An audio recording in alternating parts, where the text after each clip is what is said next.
ABC News is getting an up-close look at the U.S. military pier built to deliver humanitarian aid into Gaza. The Department of Defense says about 13 million pounds of food have made it through the pier so far, but not all of that has gotten to those who so desperately need it. Meantime, nationwide protests are taking place right now across Israel, with hundreds of Israelis lining the streets in Tel Aviv, including family members of hostages still being held in Gaza, calling for their return.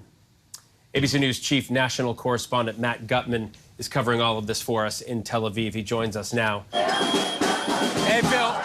Hundreds of protesters have converged here on Tel Aviv's main north-south highway called Begin Boulevard. Right over there is the Defense Ministry. There's an incredible amount of frustration here in Israel over the pace of the hostage negotiations and ceasefire. Both Hamas and Israel seem to have agreed to the broad parameters, but there seems to be no urgency to cut a deal. And that's why you're seeing day after day so many hundreds gathered here in Tel Aviv, in Jerusalem, across the country to try to bring awareness. You can see signs, deal now, bring Hirsch home.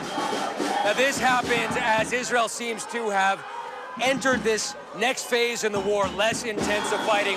And we're seeing less intensive fighting despite the fact that Palestinians in Gaza are being killed every single day. Also something that the World Food Program, other UN agencies are now talking about, or continue to talk about, is the desperate hunger in Gaza. A new statistic, 96% of Palestinians in Gaza are experiencing food insecurity. That means they don't know where their next meal is coming from.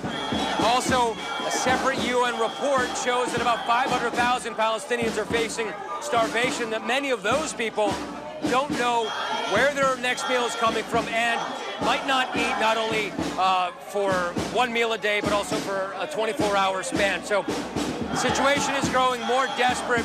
Israel says that it's allowing food aid into Gaza, but it's not being distributed.